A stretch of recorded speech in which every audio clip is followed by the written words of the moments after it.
I'm Christian Chiller. Welcome to my podcast, an enthusiastic ramble through whatever has taken my interest the past week or so. Expect technology, games, history, travel, geekery, and as always, much, much more. Hello everybody, it's been a good old couple of weeks since my KubeCon special, and this means I have a lot to cover, so this is going to be a pure links show. I have a few interviews I'm recording at the moment, but let's just dive into a pure links show because there's a lot to talk about. I think I'm actually going to start lighter and then get deeper. Let's do that, or not like necessarily lighter, but individual issues, shall we say. So first, this was from the Register, but also reported widely in a few places.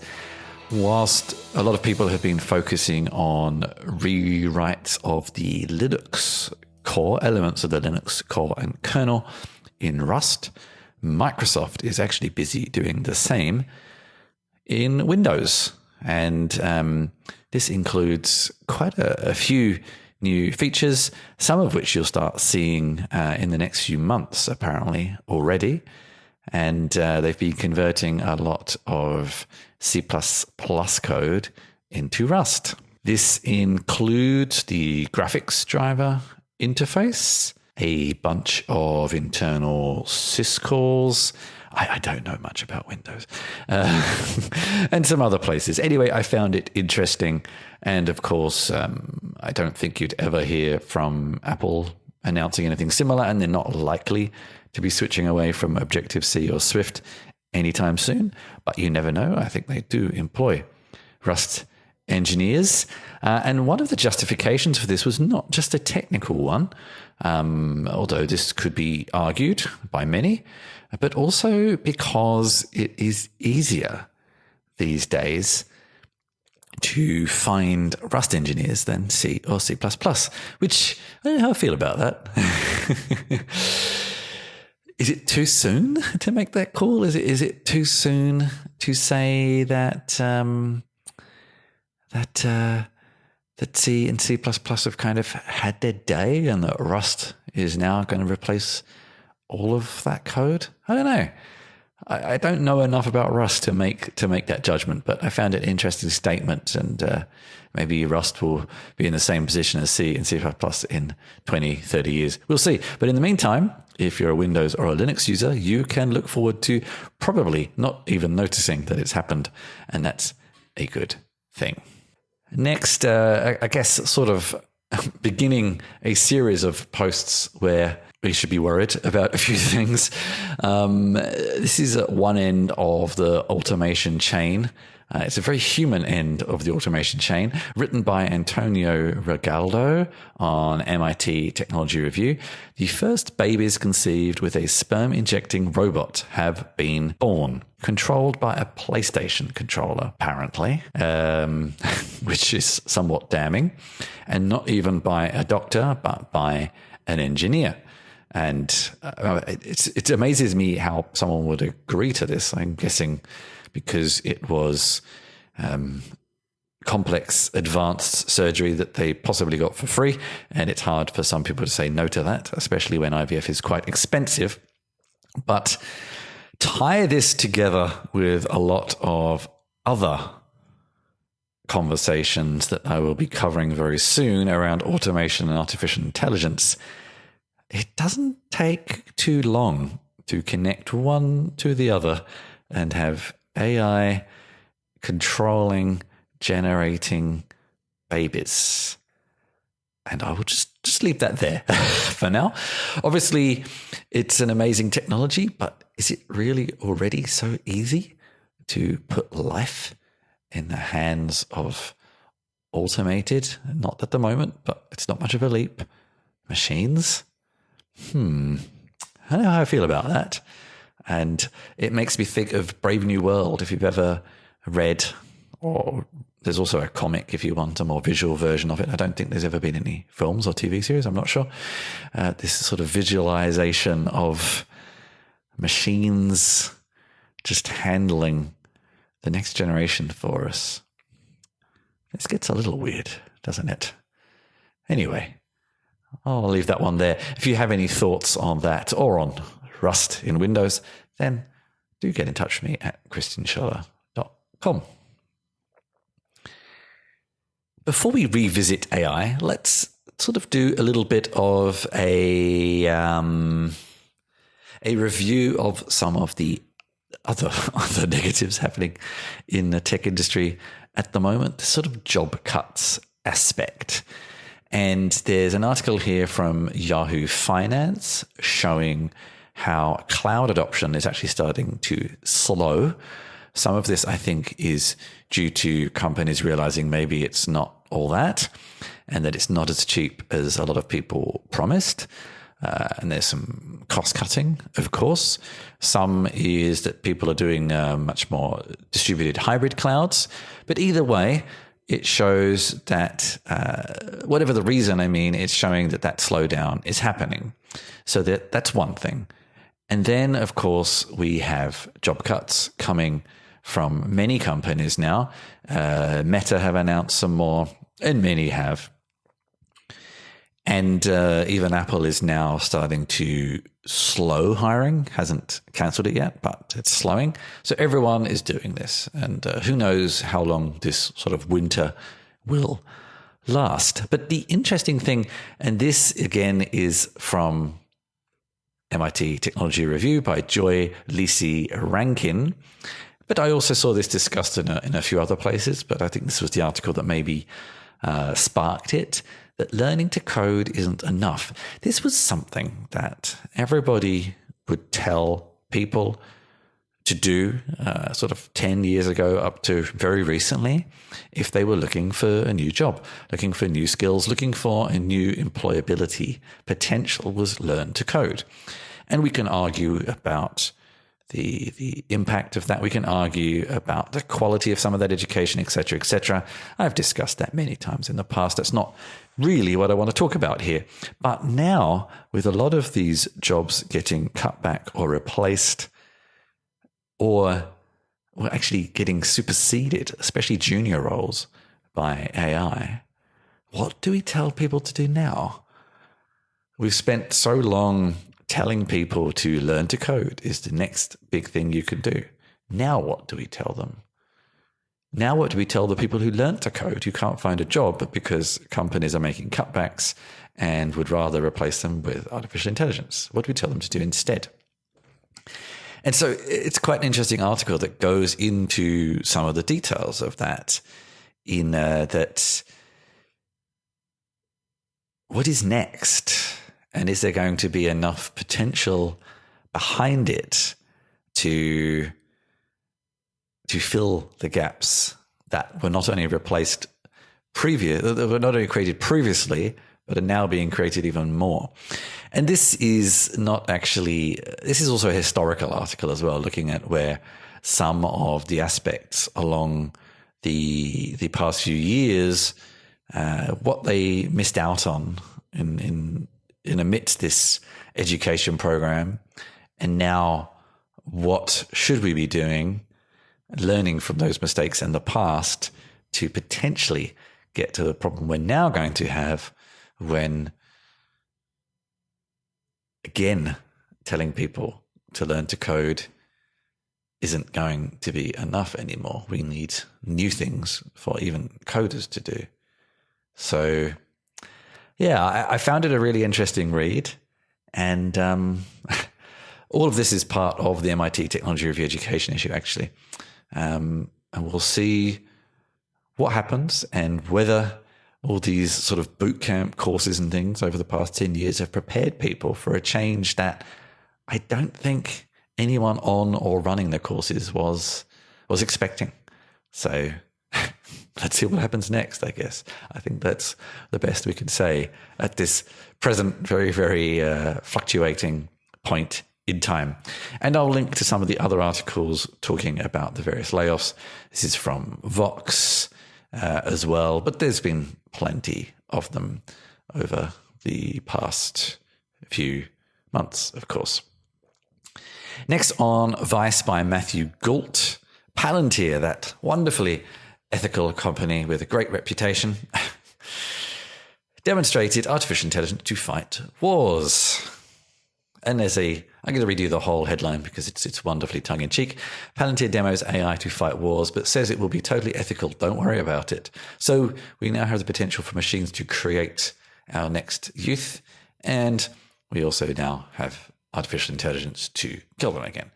I mean, obviously this isn't being used by anybody, but why demo something if you don't want people to buy it, especially a company like Palantir, who have really had no shame in the past of having some pretty unethical products. So I don't see why they're going to change anytime soon.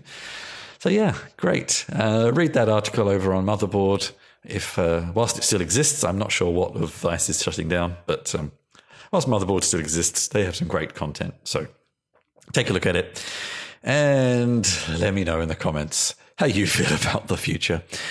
All right. So carrying on, if this is all worrying you a little bit too much, and why not, let's focus on some potential negatives, potential impasses, potential slowdowns to all this AI growth.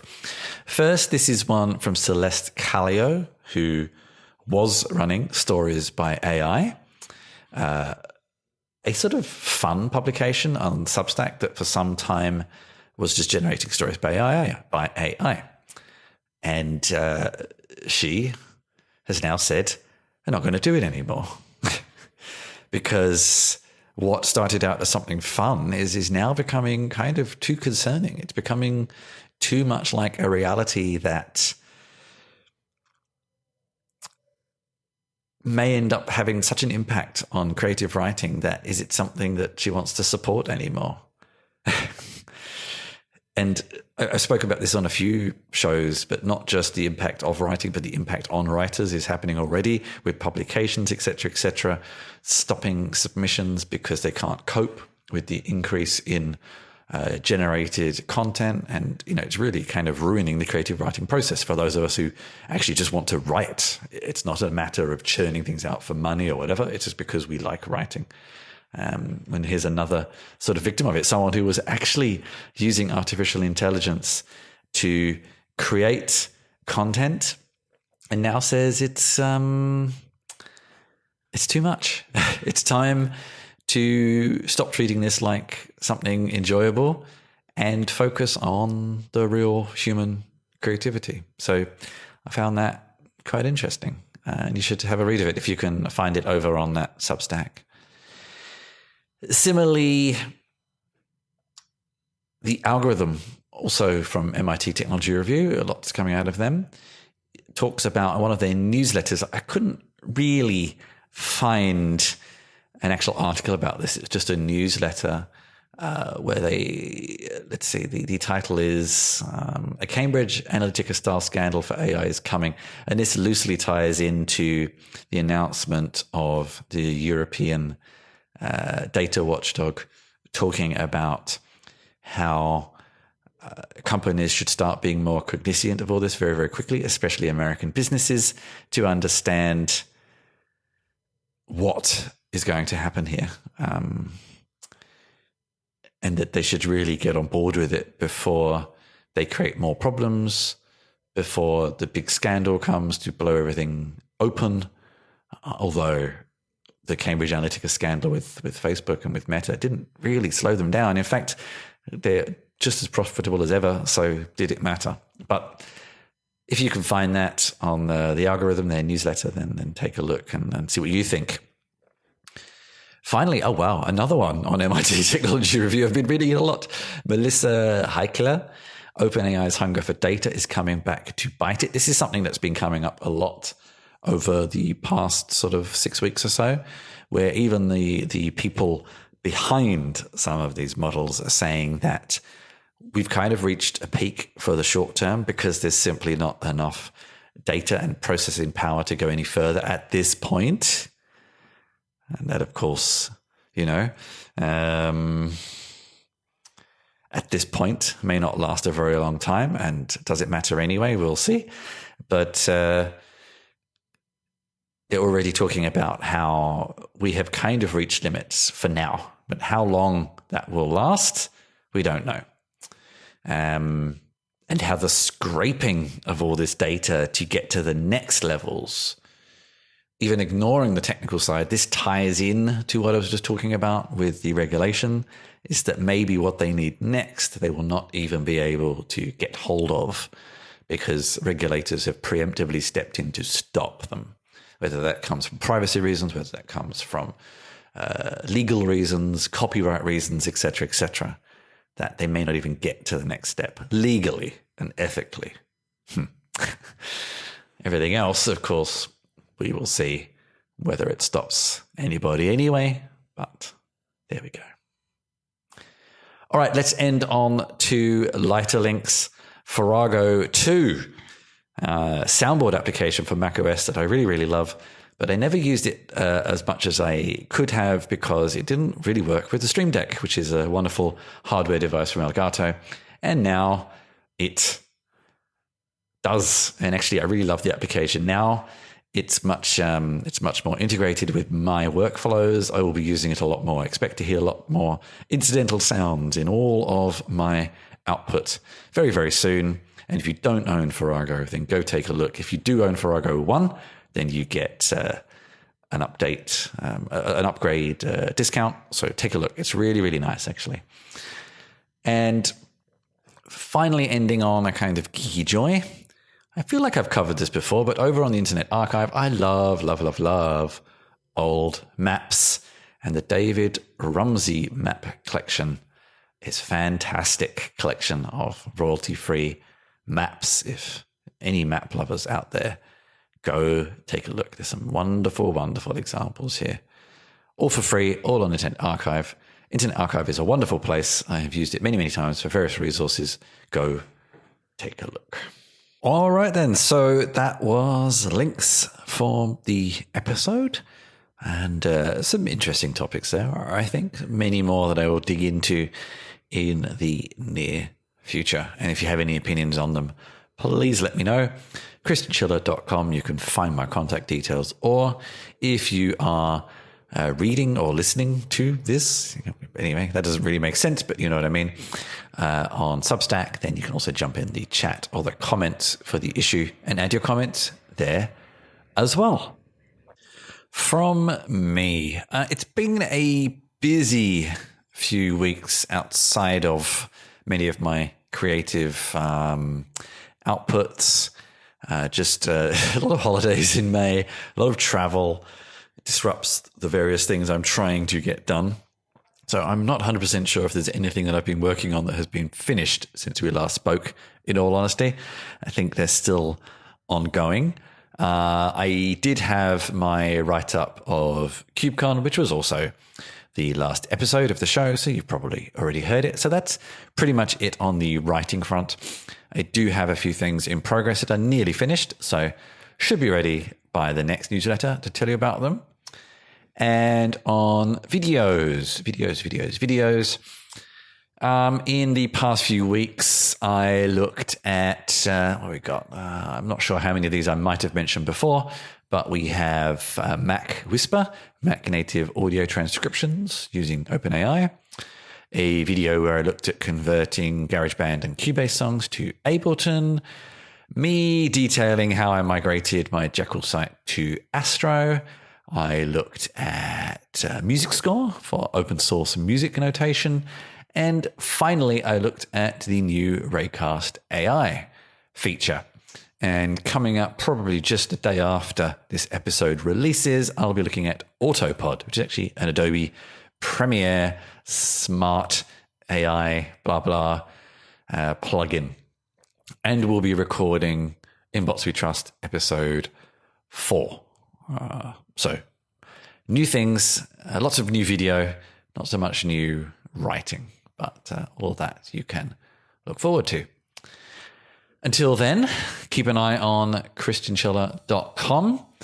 And I have new artwork that I need to color and touch up. Lots of things that have just been dragging on a little bit. New artwork to get ready, a collection of flash fiction, all of these things are very nearly ready, but not quite there, just because May has been a very busy month. But they're coming slowly. They will get there eventually.